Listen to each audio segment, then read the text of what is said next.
గారికి విషయాన్ని తెలియజేసి హీరో గారు వెళ్ళిపోతే హీరో ఎందుకు వెళ్ళిపోవాలనుకుంటారు పోలీసులు అంటే ఇంకా వేలాది మంది అభిమానులు అక్కడనే ఉన్నారు. హీరో గారు థియేటర్లో కూర్చొని ఉండడం వల్ల సినీ ప్రముఖులు ఉండడం వల్ల ఈ బయట జమైన వేలాది మంది అభిమానులు అక్కడ నుంచి పోకుండా అక్కడనే ఉండడం వల్ల థియేటర్ లోపల కూడా బాల్కనీలో టాప్ బాల్కనీలో హీరో కూర్చుంటే కింద నేల కింది నుంచి పై వరకు వెనక్కి తొక్కుకుంటా పైకెక్కి హీరో చేతులు కలపాలని కోతులు ఎగబడ్డట్టు కోట మీదకి కోతులు ఎగబడ్డట్టు ఉల్టా పైకి తొక్కిసలాట జరిగింది అధ్యక్ష. థియేటర్ వాళ్ళు పోలీసులను హీరో దగ్గరికి వెళ్ళి చెప్పడానికి కూడా అనుమతి లేకుండా థియేటర్ వాళ్ళు పోలీసులను బ్లాక్ చేశారు అధ్యక్ష. ఎప్పుడైతే హాస్పిటల్లో తల్లి చచ్చిపోయిన పిల్లగాడు కూడా ఆల్మోస్ట్ చావు నోట్లో ఉన్నాడు అని తెలిసి పోలీసులు వచ్చి ఏసీపీ వెళ్ళి చెప్పడానికి పోతే థియేటర్ సిబ్బంది లేదు హీరో దగ్గరికి వెళ్ళడానికే వెళ్ళేదని చాలాసేపు పోలీసులను కూడా హీరో దగ్గరికి పోనీయలేదు అధ్యక్ష వాళ్ళ ప్రైవేట్ వీళ్ళు. చివరికి ఏసీపీ కోపం వచ్చేసి మిమ్మల్ని అందరినీ తీసి లోపల వేయాల్సి వస్తుందని చెప్పిపోయి హీరోకు ఏసీపీ క్లియర్గా ఇద్దరు చనిపోయినరు, మీరు ఇక్కడ కూర్చుంటే థియేటర్లోనగా థియేటర్ బయట ఉన్న వేలాది మంది ఈ సినీ అభిమానులను మేము కంట్రోల్ చేయలేకపోతున్నాం, ల్యాండ్ ఆర్డరు శాంతి భద్రతలు చేయి దాటిపోయినాయి, మేము లాఠీ చార్జ్ చేయాల్సిన పరిస్థితి ఉంది, మీరు దయచేసి వెళ్ళిపోండి, వచ్చిండ్రు చూసిన కదా వెళ్ళిపోండి అంటే లేదు నేను సినిమా అయిపోయే వరకు ఇట్లే కూర్చుంటానని పోలీసులతో చెప్పిండని సిటీ కమిషనర్ నాకు చెప్పడం జరిగింది అధ్యక్ష. వెళ్ళిపోతే క్రౌడ్ క్లియర్ అయిపోతే ప్రాబ్లమ్ సాల్వ్ అయిపోతే నేను వదిలేసి వెళ్ళిపోయా. అలాంటివి నాకు తెలిసి కూడా నేను సినిమా చూస్తున్నాను ఇలాంటి ఫాల్స్ అలిగేషన్స్ వస్తే చాలా బాధ వేస్తుంది. పిల్లలు ఉన్నారు సార్, పిల్లలు వదిలేసి వెళ్ళిపోతాను నేను, నాకు నా పిల్లలు అంటే ఎంత ఇష్టం తెలుసు, ఎవరైనా ఉంటారు కదా తీసుకుని వెళ్ళిపోతారు కదా, అలాంటి నాకు క్లూ కూడా లేదు. నేను ఇంటికి వెళ్ళిపోయిన తర్వాత నేను వెళ్ళిపోయిన నెక్స్ట్ డే నాకు మార్నింగ్ తెలిసింది చనిపోయారంటే షాక్ అయ్యాను. నేను షాక్ ఇమ్మీడియట్గా నేను బాస్కు ఫోన్ చేశాను, మా బన్నీ బాస్కు ఫోన్ చేసి బాస్ ఇమ్మీడియట్గా హాస్పిటల్కి వెళ్ళి వాళ్ళు కలు నేను వస్తానంటే సార్ నేను మొత్తం అక్కడ వెళ్ళి చెక్ చేసి వస్తాను, వాళ్ళందరూ ఎమోషనల్గా ఎలా ఉన్నారు ఏంటో మనం ఫస్ట్ చెక్ చేసుకున్న తర్వాత మీరు దిగాలి ఒక నిమిషం ఆగండి సార్ వెళ్ళిపోయాడు. నెలకు 30,000 జీతంతో పనిచేసి ఒక ప్రైవేటు చిన్న దాంట్లో ఉద్యోగం చేసుకునే తండ్రి తన కొడుకు ఆయన అభిమానాన్ని కుటుంబము 12,000 రూపాయలు 3,000కు ఒక టికెట్ 12,000 రూపాయలు పెట్టి సినిమా థియేటర్కి వెళ్తే థియేటర్లో చనిపోతే చనిపోయిన 11వ రోజు వరకు వీళ్ళు ఎవరు హీరో కానీ ప్రొడ్యూసర్ కానీ ఎవరు కానీ ఆ కుటుంబాన్ని చనిపోయిన కుటుంబాన్ని కానీ హాస్పిటల్లో చావు బతుకుల మధ్యలో ఉన్న పిల్లవాడిని పరామర్శించడానికి కూడా పోలేదు అధ్యక్ష. ఇది ఏ రకమైన మానవత్వం అధ్యక్ష నాకు అర్థం కాలే. ఇలాంటి మానవత్వం లేకుండా వ్యవహరించిన వాళ్ళను పోలీసులు విధి నిర్వహణలో భాగంగా పోలీస్ స్టేషన్కు తీసుకెళ్తే ఒక ఆయన ట్విట్టర్లో పెడతాడు అడ్డగోలుగా 10 ఏళ్ళు మంత్రి చేసి వెళ్ళిపోయి తర్వాత వాసు నేను వస్తానంటే సార్ మీరు రావద్దు ప్లీజ్ దయచేసి మీరు హాస్పిటల్ రావద్దు ఇక్కడికి గందరగోళం అయిపోతుంది, నిన్న నైట్ మీరు థియేటర్కి వెళ్ళారు ఇష్యూ అయింది యూనో చాలా ప్రాబ్లం అయింది, ఇప్పుడు మీరు హాస్పిటల్కి వచ్చి మళ్ళీ ప్రాబ్లం అయితే మాత్రం సార్ చాలా ప్రాబ్లం అవుతుంది సార్, నేనే వాళ్ళని కొంచెం వాళ్ళ రిచువల్స్ అన్నీ అయిపోయిన తర్వాత మీ దగ్గర తీసుకొస్తానని చెప్పాడు. ఓకే అని వెయిట్ చేస్తున్నా, వెయిట్ చేసేసరికి ఇమీడియట్గా ఏం చెప్పాడు సార్ నేను అనుకోవద్దు వాళ్ళు మీ మీద కేసు ఫైల్ చేశారు, ఇప్పుడు మీరు వాళ్ళు కలవడానికి లేదంటే నేను మా లీగల్ టీం అదేం పర్లేదు వాసన వచ్చేస్తాను, నేను కొంచెం మూర్ఖంగా మాట్లాడుతుంటే సార్ మా లీగల్ టీం చాలా స్ట్రిక్ట్గా చెప్పింది sir they file the case on you, మీరు ఇప్పుడు అయితే legally it is not right thing to do please don't go అని చెప్తే అప్పుడు ఆగాల్సి వచ్చింది.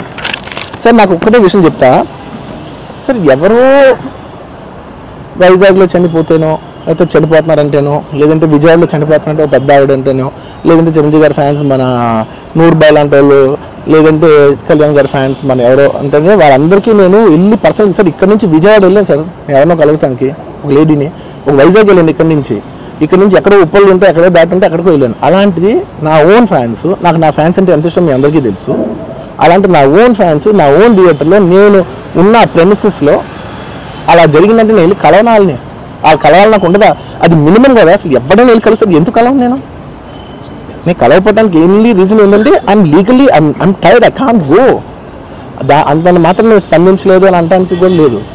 సో నాకు ఏం చేయాలో తెలియక నెక్స్ట్ డే సరే వాసు మనం వెళ్ళకపోతే బాగోదు ఏం చేయాలో తెలియక అప్పటికప్పుడు ఒక వీడియో పెట్టా, ఎందుకంటే నేను కూడా షాక్లో ఉన్నా, జెన్యున్గా నేను కూడా షాక్లో ఉన్నా, అరే ఇలా అయింది ఏంటి ఎటు కాకుండా హాఫ్ ఉన్నాను నేను జెన్యున్గా చెప్పి హాఫ్ ఉన్నాను నేను, ఇప్పుడు కూడా కొంచెం హాఫ్గానే ఉన్నాను నేను, నాకు తెలుస్తుంది నేను కరెక్ట్గా సెంటర్డ్గా లేను కొంచెం ఆఫ్లోనే నాకు తెలుస్తుంది. ఎనీవేస్ నెక్స్ట్ టైం ఒక వీడియో పెట్టా సరే to at least show that I'm there, it's not even about the money, it's not about the money అంటే it is just money is just justice to show that I'm willing to do something అని చెప్పడం కోసం. ఆ తర్వాత మేము ఏం చేయొచ్చు ఆ తర్వాత మేము అన్ని సెలబ్రేషన్స్ క్యాన్సిల్ చేసాం. వద్దు అసలు వాళ్ళకి అలా ఉంటే మనం ఎలా సెలబ్రేట్ చేస్తాం, మొత్తం అన్ని క్యాన్సిల్. పెద్ద పెద్ద ఫంక్షన్స్ అక్కడ కర్ణాటకలో అక్కడ ఇక్కడ పెద్ద పెద్దగా చేద్దాం అనుకున్నాం. వద్దులే ఇంకా దీని తర్వాత అన్నీ షట్ చేసానని చెప్పేసి ఇంకా నా ప్రయత్నంలో నేను ఏం చేశానంటే, డాడీ మీరు వెళ్ళి కలంటే ఆయన కూడా కలవకూడదు అన్నారు. ఓకే, ఒక స్పెషల్ పర్మిషన్ పెట్టి నువ్వు వెళ్ళు, పోనీ మా ఫాదర్ని పంపించండి, లేదంటే సుకుమార్ గారు పంపించండి, లేకపోతే వాళ్ళ వైఫ్ని పంపించండి, లేకపోతే ప్రొడ్యూసర్స్ పంపించండి, బన్నీవాసం పంపించండి. ఇలా ఎప్పటికప్పుడు అప్డేట్ తెచ్చుకుంటున్నాను to know what is happening with the kid. అంతే తప్ప నేను అసలు ఏం కేర్ చేయట్లేదు. ఇలా కొన్ని ఫాల్స్ ఎలిగేషన్స్, క్యారెక్టర్ అసాసినేషన్ మాటలు వచ్చినప్పుడు మాత్రం చాలా బాధ వేస్తుంది. నేను ఎన్నైనా తీసుకోగలను, నన్ను నమ్మండి, మీ అందరూ తెలుసు ఐఎమ్ స్ట్రాంగ్ పర్సన్, నేను చాలా ఫేస్ చేస్తాను, నేను తీసుకోగలను, నేను తట్టుకోగలను. కానీ ఇలాంటి అన్నప్పుడు మాత్రం ఇంత లో పాయింట్లో, ఇట్స్ జెన్యున్లీ లో పాయింట్, నాకు జెన్యున్లీ ఇట్స్ అ లో పాయింట్. ఉద్యమాలు చేసినామని చెప్పుకునేటోళ్ళు, ఉద్యమాల సమయంలో సినిమా షూటింగ్లో జరగొద్దని దాడులు చేసిన వ్యక్తులు ఇవాళ అతను భగవత్ స్వరూపుడు, అసలు అతన్ని పోలీసులు ముట్టుకుంటారా? అసలు ఈ రాష్ట్రం ఏమైపోతుంది? రాష్ట్రం ఉంటుందా? ఈ రకంగా రాజకీయ పార్టీలు అధ్యక్ష, రాజకీయ పార్టీలు ప్రజాప్రతినిధులుగా చనిపోయిన ప్రాణాల విలువ లేకుండా చావుకు కారణమైన ప్రత్యక్షంగా పరోక్షంగా అయిన వాళ్ళని పోలీస్ స్టేషన్కు విచారించడానికి పిలిస్తే కూడా అది కూడా తప్పుపట్టి ప్రభుత్వాన్ని బద్నాం చేయాలి, ముఖ్యమంత్రిని తిట్టాలని ఎంత నీచమైన భాష వాడింది అధ్యక్ష. యూట్యూబ్లలో మీరు చూడండి. నాకేముంటుంది అధ్యక్ష, ఏంది ఆ సినిమాకు స్పెషల్ రిలాక్సేషన్స్ ఇచ్చి ఇవాళ సినిమా ఏదైతే వ్యాపారం చేసిందో సినీ పరిశ్రమను ప్రోత్సహించాలని మొదటి వారం అత్యధికంగా సినిమా ధరలతో టికెట్లు అమ్ముకోవడానికి, స్పెషల్ షోలు వేసుకోవడానికి, బెనిఫిట్ షోలు వేసుకోవడానికి ప్రత్యేకమైన అనుమతులు ఇచ్చింది నా ప్రభుత్వమే కదా, మా ప్రభుత్వమే అధ్యక్ష. సినీ పరిశ్రమను ప్రోత్సహించాలనే మా విధానం. ప్రోత్సహించే క్రమంలో తెలంగాణ ప్రజల ప్రాణాలను ప్రాణాలు తీసుకుంటే కూడా వాళ్ళని ఏమనొద్దు అని అంటే మీరు లా చేయండి అధ్యక్ష. మరి స్టేట్కు లా అథారిటీ ఉందో లేదో నాకు తెలియదు, కానీ star, film star, super stars or political stars is having some special privilege.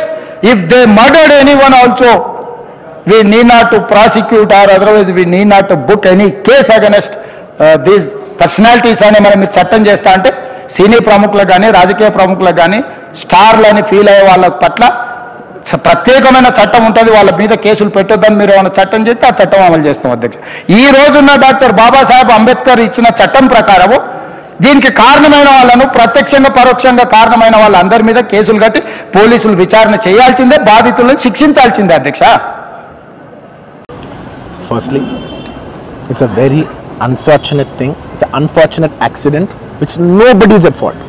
Genuinely speaking, nobody is at fault. Andaru worked with their best intention. Genuinely. Idu oka department blame chesina kuda chaala tappu avuddi. On a human scale, andaru they did the best efforts, including oka ante nenu anocho ledo kuda naku teliyadu, but అది legal problem అవుతుంది నాకు తెలియదు. కానీ నన్ను చేసేప్పుడు ఒక police ఆయన అంటుంటే నేను చాలా ఫీల్ అయ్యా. పాపం సార్ నేను ఇన్ని ఫంక్షన్స్ చేసాను సార్, ఎప్పుడు ఇలా అవ్వలేదు సార్, సారీ సార్ అని అంటే నాకు కూడా బాధ ఉంది. So even they are feeling bad. వాళ్ళు కూడా వాళ్ళ బెస్ట్ ఇంటెన్షన్స్ చేశారు, నేను కూడా బెస్ట్ ఇంటెన్షన్స్తో సినిమా చేశా. But it's a very unfortunate accident that has happen and nobody to be blamed. I genuinely think there's nobody to be blamed, and I'm here not to blame anybody. I'm not here to be against any department or any political leader or individually or the government. No, not at all. I'm actually very thankful for the government because they've been very supportive to the film industry, and I'm very thankful for all that. This is just to state, there's a lot of misinformation